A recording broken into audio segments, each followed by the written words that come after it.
Hey everybody, spring has sprung. The winter snow melt is underway. We actually got some rain the other day. So this is going to make for some great waterfall photography today. So come with me, let's take a short hike up to a nice waterfall that I know. Let me show you how to take these waterfall photos. Springtime is definitely waterfall season, so this is going to be the best time to get out there and do that. So come along and let's go for a walk.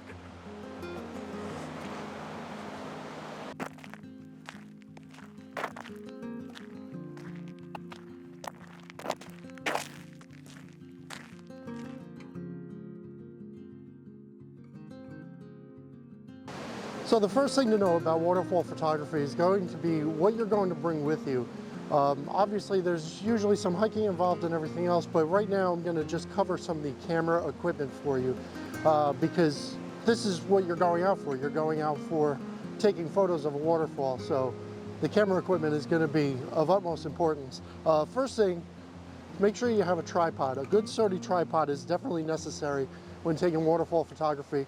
If you want to take a long exposure of your waterfall, having the ability to be stable on a tripod is going to be a priority there.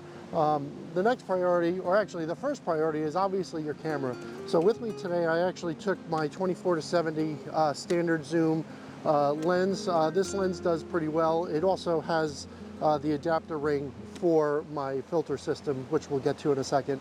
The other lens that I did bring with me is a 15 millimeter prime, so that way if I get close up or I'm in a place to take a very wide shot, I could get very wide angle with the 15 millimeter. Beyond that, you know, the rest of this is going to be the nice to have. If you have it, great. If you don't have it, that's okay too. You can kind of adapt as you go along. One of the things that I do bring with me is a filter set. I have several neutral density filters that I put on. Comes with a holder here. With this also I have a screw-in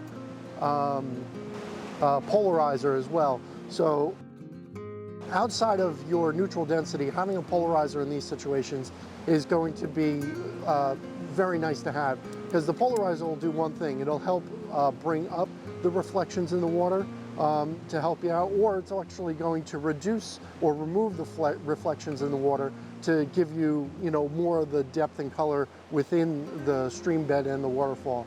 So like I said, these are the things that I would say are the most important parts to bring with you when doing waterfall photography.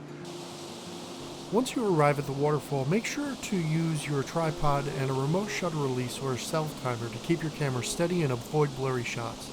Avoid putting your tripod in the water, as the rushing water may actually introduce some shake into your image through the tripod. Now that you're set up, look for interesting compositions such as using rocks or trees to help frame the waterfall. Find shapes and lines to help lead your viewer through your image. Put on your wide-angle lens to capture a broader view of the waterfall and its surroundings, and consider using neutral density filters to reduce the amount of light entering your camera. And then also use a polarizing filter to help reduce glare. In this case, I'm actually using both with a graduated neutral density filter to help bring down some of the highlights in the upper part of the image. Also make sure to choose a slower shutter speed to capture the motion of the water as it flows over the waterfall. But also experiment with different shutter speeds to create different effects, such as a silky smooth water or even more defined droplets with a quicker shutter. Take multiple shots at different exposures to ensure you're capturing the right lighting and conditions for the scene, but also to make sure that you capture the image that really speaks to you and will speak to your viewer.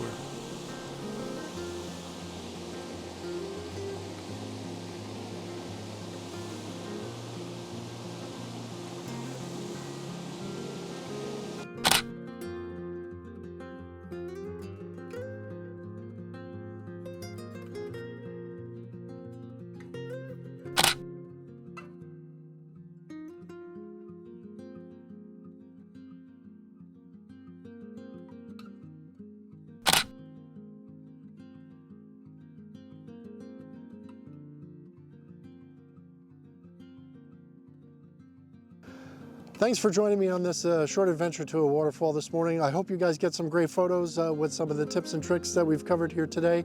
If you want to learn how to edit your photos, be sure to check out this video right here, and that will help you along the way on post-processing some of these waterfall photos that you got. Like I said, thank you very much for joining me on this adventure.